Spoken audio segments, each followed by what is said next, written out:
Hello, everyone. Welcome to our course, Introduction to Peace Studies. And today I'm going to discuss to you the topic Introduction to Human Rights. Later on, as you progress in your course and you will be required to enroll in a full course in human rights and gender relations. But since this is an introductory course, I'm going to give you a bird's eye view of human rights, and I hope that you will find our discussion interesting. So, as we go on with our discussion, please feel free to form questions in your mind or anything that is connected to your experience. Then later on, we will give you the chance to ask your questions, not only to ask questions, but also to share your inputs or whatever it is that is connected with your experience, because we believe that human rights is not just some principles out there in our mind, but it is also connected to our lived experiences. That's why in human rights there are many different perspectives, and we should always be ready to listen to others' perspective and also try to evaluate this perspective in relation to our way of understanding of what is human rights, because we believe that by continuous dialogue, continuous interaction, we will be able to arrive at a consensus which is agreeable and which is better for all of us. So hop into the lesson, hop into the class, and let's move on. So as we continue with our lesson, I would like you to consider the following questions and generate your own particular answers. The first question is, why do you think human rights are important? And how do they relate to your daily life and the lives of the people around the world? The second question is, can you think of a time when you or someone you know felt that their rights were violated? What was the situation? And how did it make you or them feel? So third question is, if you could change one thing in the world to better protect and promote human rights, what would it be? And how would you go about making that change? And fourth, what responsibilities do you believe individuals and governments and societies have in upholding and protecting human rights? So these are quite heavy questions, and probably perhaps at this moment you will not be able to provide the answers. But later on, as we go on with our discussions, we will go back to these questions, and we will try to give answers to these questions. And first, we have to settle what do we really mean when we say human rights, because today there are many discussions and there are many opinions going on around, and each and everyone have their own definition or understanding of human rights. But it is important that first we learn what is the commonly accepted definition of human rights, and then later on perhaps we could agree how to define human rights. So, if you will be asked the questions, what is human rights? So, perhaps there will be many different kinds of opinions around, and if you just go around the street and randomly ask people what do they mean by human rights, or probably you can just ask your seatmate and say, what is human rights? And perhaps they'll give you a maybe some will give you a comprehensive definition, but some will give you their opinions or their feelings or their perceptions about it. So let us proceed to look into some of the commonly accepted definition of human. One of the most important documents created in modern times, especially in postmodern times, is the Universal Declaration of Human Rights. So we will be using the acronym UDHR for short, but when you hear this acronym, it always stands for the Universal Declaration of Human Rights. And every December 8th, we celebrate International Human Rights Day. And why do we celebrate December 8th as the International Human Rights Day? Because it was in that day that this document was signed in San Francisco in the United Nations, because it was then in San Francisco under the sponsorship of Mrs. Roosevelt. So they came up with the Universal Declaration of Human Rights, because this was, I think, in 1947, a year when the Second World War was about to conclude. And you know, the impact of the Second World War was so great that many people saw dying. Some cities were flattened, and hundreds and even millions of people died because of the Second World War, and all those terrible and horrible violations of human rights. That's why the United Nations group decided to come up with a universal document that will really define what is human rights. You know, at first, this kind of document may seem to be unimportant, but in reality, this document is very important, because this has become the basis for our human rights regime at the present. So this become the basis for all the things that we understood about human rights. So just imagine if there was no universal declaration of human rights, then everybody will be interpreting what human rights is, and everyone will be violating human rights and then interpreting it as fulfillment of human rights. Okay, so later on we will discuss what this UDHR is. But for the meantime, let us see how this document defines human rights. So, the Universal Declaration of Human Rights, adopted by the United Nations General Assembly in 1948, is a foundational document that defines human rights. And it states that human rights are rights inherent to all human beings, regardless of race, sex, nationality, ethnicity, language, religion, or any other status. So, rights, I will repeat again, rights inherent to all human beings, regardless of race, sex, nationality, ethnicity, language, religion, or any other status. So, for the UDHR, rights are inherent, meaning to say it is embedded in our being. You cannot be called a human being if there is no right. So, being a human being is equated to the idea of human rights. Here is another way of looking at human rights. This is from the natural rights perspective. This perspective argues that human rights are inherent to all individuals by virtue of their humanity.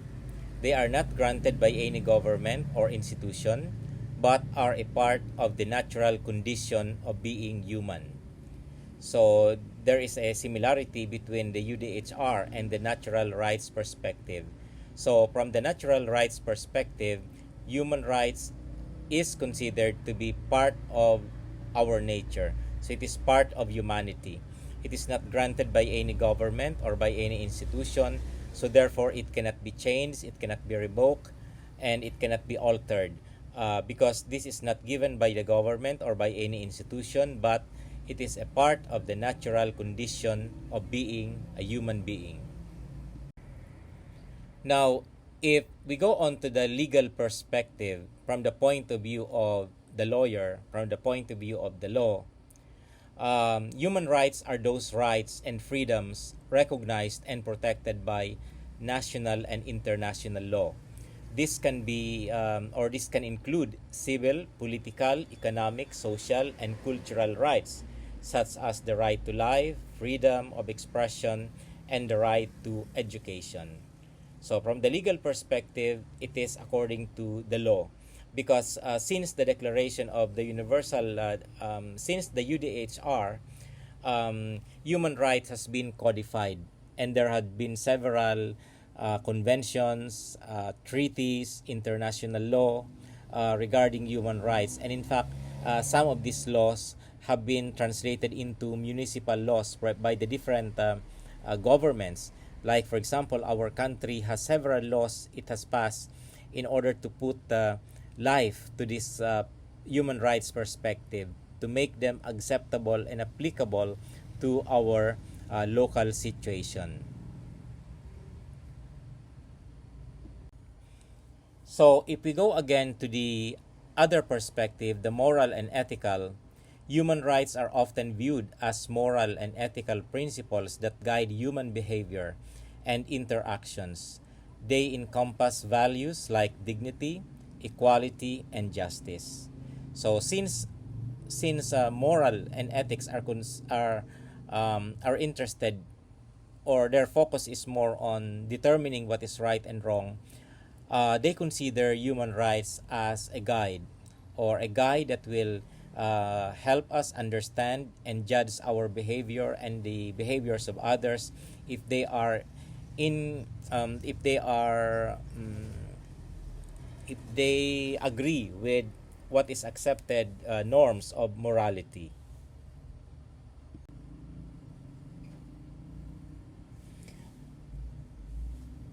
Then we also have the positive and negative rights. So human rights can be categorized into positive and negative rights.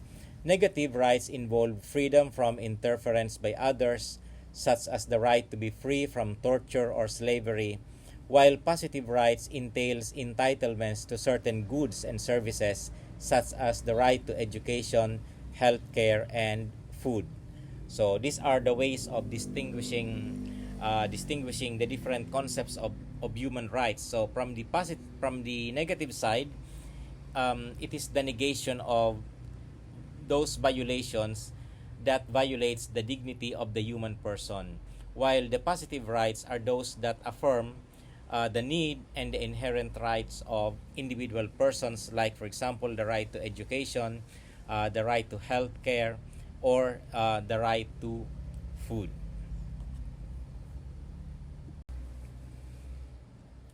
Now, human rights can also be understood from the point of view of inalienable rights.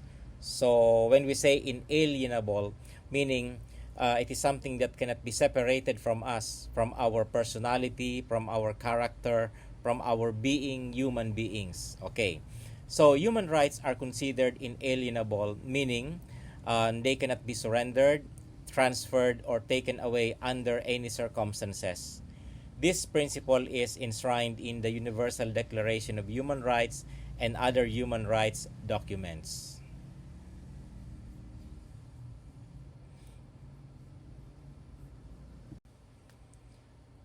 Now, if we go to the cultural relativism, although this cultural relativism is a product of postmodern philosophy, so some argue that the concept of human rights is culturally relative, meaning that what is considered a human right may vary from one culture or society to another. This perspective has been a subject of debate in the field of human rights. And there are many examples that we can show. For example, those cultural traditions that clash with the clash of the different culture, the clash of the different beliefs. Like for example, in some African and Central Asian countries, for example, restricting the movement of women, for example, can be considered as a form of protection for women, while in Western countries, this kind of restrictions like the veiling of women or restricting the movement of women in public places are considered violations of their human rights. That's why, according to this perspective, they argue that human rights are relative to a culture, and it depends on how that particular culture interpret human rights. So, if we will go to the feminist perspective, feminism is also a school of philosophy, because feminism is based on the idea that patriarchy has dominated society, and this resulted to the marginalization of women.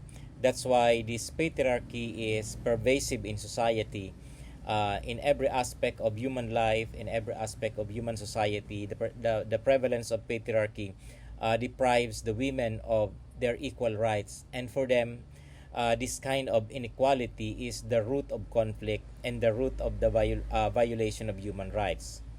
So, feminist scholars have introduced a gender perspective to human rights, emphasizing the need for gender equality and addressing issues such as violence against women, reproductive rights, and economic empowerment. So these are some of the topics that has been on debate, on the table of the debate in our country, like reproductive rights and economic empowerment.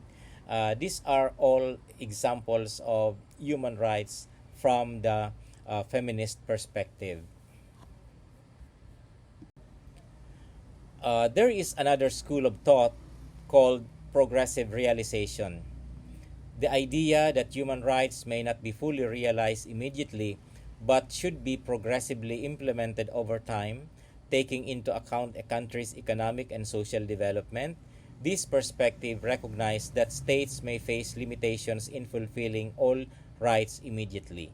So, in other words, this is a recognition of the UDHR, but at the same time, in a practical way, they are looking into the reality of their society, the level of development of their society, because as society becomes more developed and departs from their traditional belief, then they will learn to adapt to the vision stated by the Universal Declaration of Human Rights. So according to them, it will take time, it will take a lot of acclimatization, it will take a lot of time of education before this idea of human rights is fully realized in a particular society. That's why they said that it is not good to judge one country over the other, because countries have different levels of development and different levels of accession to this kind of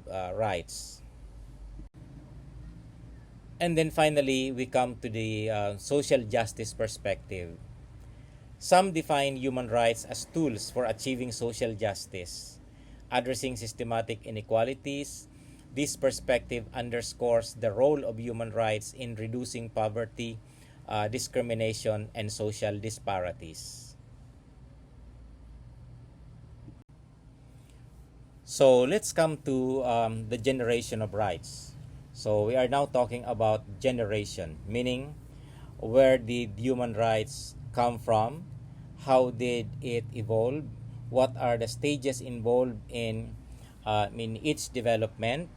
So we will try to trace how it has evolved, because we believe that our understanding of rights, although we accept that it is inalienable or part of our dignity as human beings, and yet there is a progression in the way we perceive and we understand and fully realize this thing we call human rights.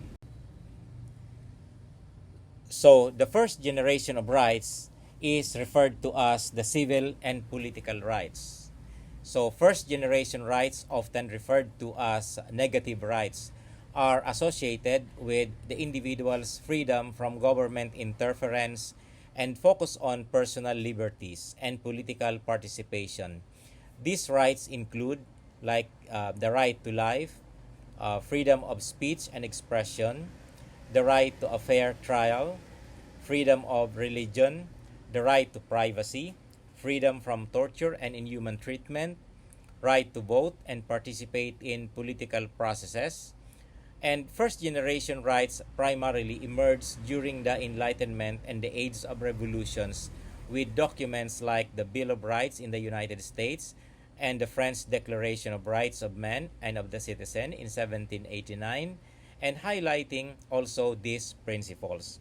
And you will notice that even also in our modern constitution, these kinds of rights are embedded. It becomes now part of our constitution. And several decades ago or several centuries ago, these things were unheard of, and never it came to the mind of the human person that the common people, apart from the nobility, also have the same right. And today we have an egalitarian society where everyone is considered equal, with the same rights and guarantees to the practice of this right. But but in some places of the world, this remains still a challenge to be realized, and where human rights can be fully respected. So the second generation of rights is referred to as the economic social, and cultural rights. Second generation rights, often called positive rights, are focused on economic and social well being, aiming to ensure that individuals have access to necessary conditions for a dignified life. These rights include the right to education, the right to work and fair wages, the right to health care, the right to social security, the right to a standard of living adequate for health and well being, and the right to housing. So, second generation rights became more prominent during the 20th century with documents like the Universal Declaration of Human Rights in 1948, incorporating them as essential components of human rights. So, unlike the negative rights, these positive rights or second generation of rights requires a time to evolve and to develop, because like for example, there are countries that are underdeveloped or still developing, and they may not be able to meet the requirements of this right, like for example the right to education, the right to work and fair wages. But countries are also held accountable depending on what efforts are they doing in order for them to move towards the realization of these rights. So these are rights that are to be realized in some places. Okay. The third generation of rights. The third generation of rights are less clearly defined and are sometimes referred to as solidarity rights.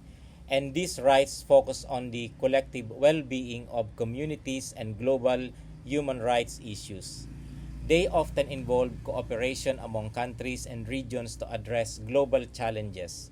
Some examples of third generation rights include the right to self determination, the right to a clean and healthy environment, the right to peace, the right to development, the right to cultural, scientific, and intellectual property. The third generation of rights have gained prominence as the world has become increasingly interconnected, with a focus on addressing global issues that transcend national borders. So these are still the third generation rights are sometimes called collective rights, because if the first and second is focused on individual rights, the third generation rights is more focused on collective rights, which is a little bit more controversial because at the moment these things are not fully articulated and are not fully accepted in some places of the world. So let us now go to the human rights instruments. So when we say human rights instruments, this refers to the laws or the treaties or international law or municipal laws. So pag sinabi nating international law, it refers to treaties, protocols. These are kinds of laws that have been agreed upon by a group of countries or group of nations, or they have acceded to that kind of they have acceded to the treaty or protocol. And human rights, they are referred to as instruments because these are the means by which human rights is implemented, or human rights is given the force of the law. So here are the different treaties or instrument that refers to the first generation of rights. The first is the Universal Declaration of Human Rights. While the UDHR includes elements of all the three generations, it heavily emphasizes the first generation of rights. The second is the International Covenant on Civil and Political Rights, or ICCPR. This treaty, along with its optional protocols, focuses on civil and political rights, including the right to life, freedom of expression, and the right to a fair trial. Then third, you have the European Convention on Human Rights. This regional treaty protects civil and political rights in Europe, and it is associated the European Court of Human Rights hears cases related to these rights. And then fourth, the American Convention on Human Rights. This regional treaty safeguards civil and political rights in the Americas and Inter-American Commission on Human Rights Overseas Compliance. Now, here are the human rights instruments for the second generation of rights. Number one, we have the International Covenant on Economic, Social, and Cultural Rights. This treaty focuses on the second generation rights such as the right to work, education, health, and social security. Then second, we have the Convention on the Elimination of All Forms of Discrimination Against Women. While addressing the gender equality, also it encompasses socio-economic rights and has a second generation component. The third is Convention on the Rights of the Child, or the CRC, includes provision on the rights of children to education, health care, and an adequate standard of living. Then fourth, we have the International Labor Organization conventions. Various ILO conventions protect labor rights, including the right to fair wages and the safe working conditions.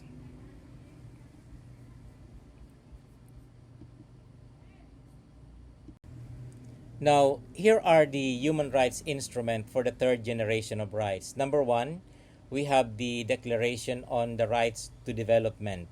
This declaration emphasizes the right to development, which involves socioeconomic progress and equity on a global scale. Then second, we have the Declaration on the Rights of Indigenous Peoples. This declaration recognizes the rights of indigenous people to self-determination, culture, and land, which have third generation elements. And then third, we also have the Vienna Declaration and Program of Action. While it is not a binding treaty, this document emphasizes the indivisibility and interdependence of all human rights, including third generation rights like the right to a clean and healthy environment. Then number four, we have the various environmental agreements and conventions.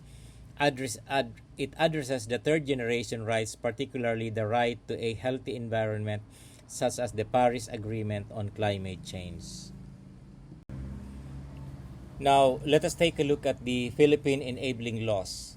So when we say enabling laws, these are the laws passed by the Philippines in order to implement the international law regarding human rights.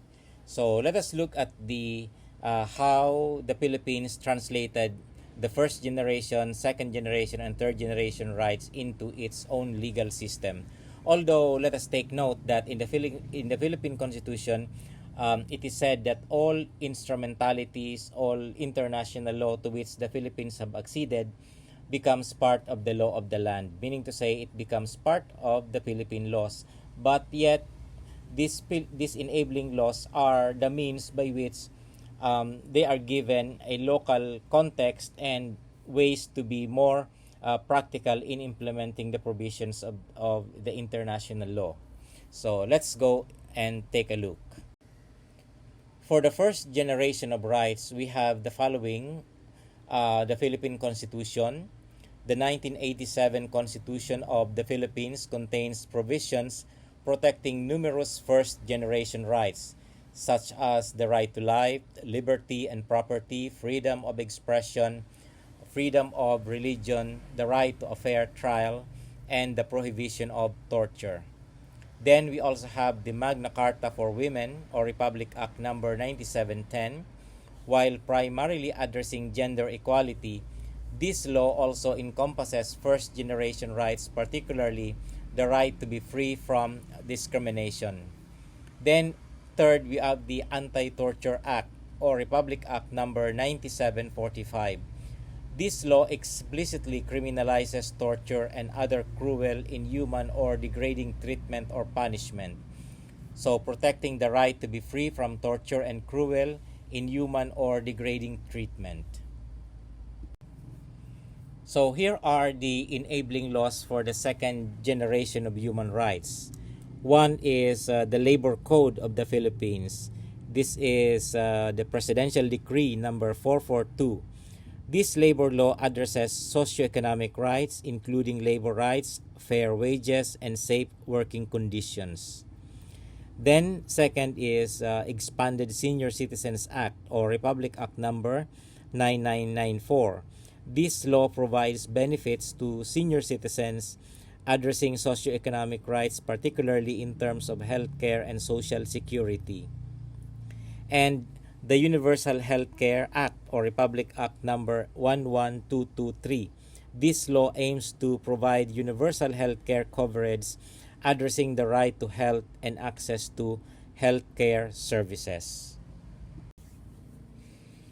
So, the third generation of human rights, some of these enabling laws are the Indigenous Peoples' Right or Republic Act number 8371.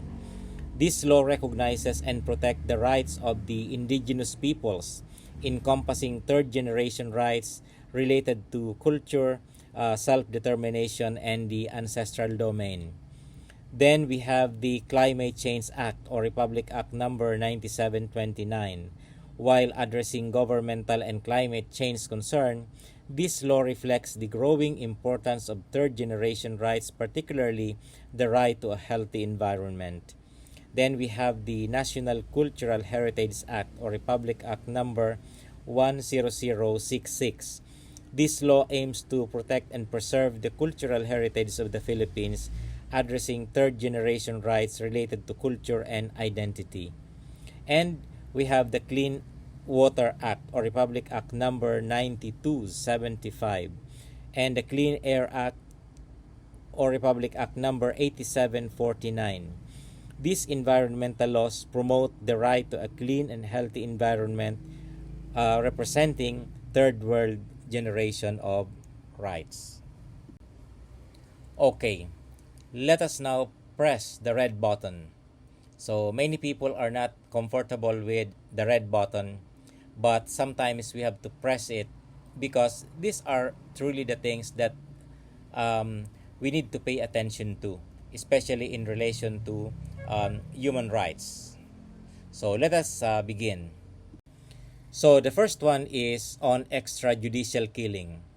So the Philippines has faced significant scrutiny for its campaign against illegal drugs, which critics argue has resulted in thousands of extrajudicial killings. Human rights organizations and international bodies have raised concern about this alleged human rights violation. So this is one of the concerns of our country, and because of the many things that has happened in relation to extrajudicial killing. So these are, of course, serious violations of human rights. And the Philippines being a party signatory to that convention, we have the obligation to implement and to protect human rights.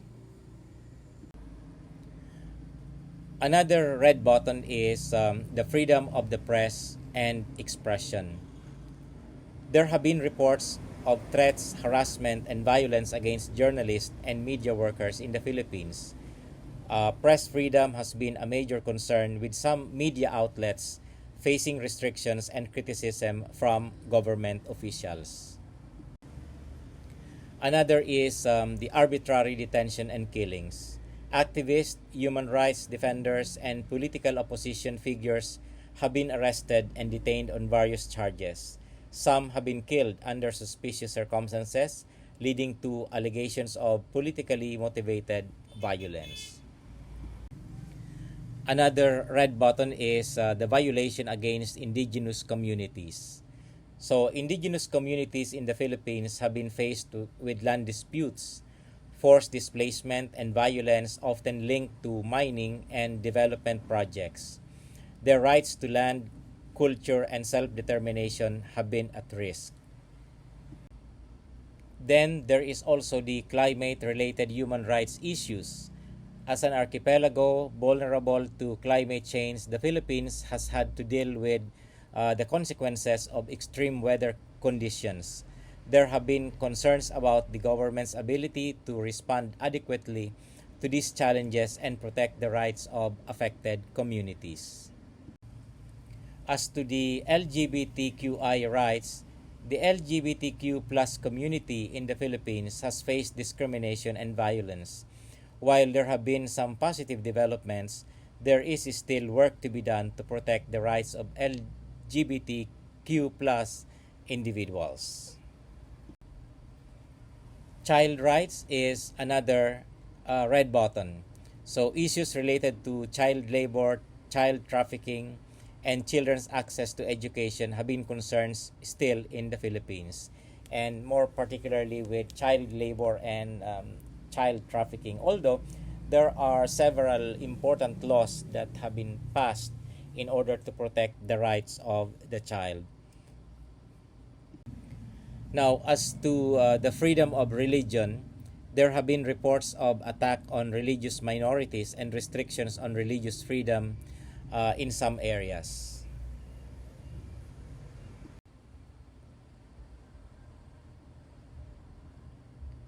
And today, let us now try to discuss how is human rights and peace studies related. So, number one, shared values and goals. Human rights and peace studies share core values and goals. Both fields are fundamentally concerned with promoting human well-being, justice, and the prevention of violence and conflict. Peace studies also aim to understand the causes of conflict and how to resolve them peacefully, while human rights emphasize the inherent dignity and rights of all individuals. Second, we have the conflict resolution and mediation. Peace studies often involve the study of conflict resolution, negotiation, and mediation techniques. Human rights principles provide a normative framework for addressing the root cause of conflict and guiding conflict resolution processes in ways that uphold the rights and dignity of all parties involved. Then third is conflict prevention. Human rights violations can serve as early warning signs of potential conflict. By addressing human rights issues, societies can work to prevent conflict from escalating. So the protection of human rights is a crucial step in maintaining peace and stability. Number four, transitional justice. In post-conflict settings, transitional justice processes seek to address past human rights abuse, promote accountability, and facilitate reconciliation. These processes are essential for achieving lasting peace by addressing grievances and fostering trust among communities. So number five, we have the social justice and equality. Both fields are deeply concerned with social justice and equality. Peace studies often examine structural violence and social inequalities that can lead to conflict. Human rights, on the other hand, emphasize principles like equality, non-discrimination, and justice as the foundation for peace. And six, humanitarian intervention. Human rights principles guide humanitarian intervention and peacekeeping efforts in conflict zones. International organizations such as the United Nations often play a critical role in promoting both human rights and peace by protecting civilians, delivering aid, and facilitating peace negotiations. 7. Advocacy and activism. Human rights advocacy and peace activism are closely linked. Activists both fields work to address human rights violations and promote peaceful resolution to conflict. They emphasize the importance of dialogue, negotiation, and respect for human rights as essential components of sustainable peace. Number 8, education and awareness. Both fields recognize the importance of educating people about their rights and the value of peace. Human rights education is integral to both peace studies and peace-building efforts, as it fosters a culture of human rights, non-violence, and conflict resolution. Then number 9, legal framework. International and national laws play a significant role in both fields. International human rights law and international humanitarian law provide a legal framework for addressing human rights violations and during conflict, ensuring a just and lasting peace. And 10, intersectional approach. Both fields often take an intersectional approach considering various factors such as gender, ethnicity, religion, and socioeconomic conditions. This approach recognizes the complex interplay of factors that can lead to conflict and human rights violations and seeks to address these issues holistically. So these are the factors or point of convergence between human rights and. So to end this discussion, I would like you to consider the following question. How can an understanding of human rights and the principles of peace studies empower individuals and communities to create a more just, peaceful, and inclusive world? So take note that here we are trying to think in a futuristic way. How can we create a just, peaceful, and inclusive world? So I would like also for you to go back to the first questions that I have given you at the start of this lecture and try to provide answers for all these questions. So thank you very much for listening to this lecture.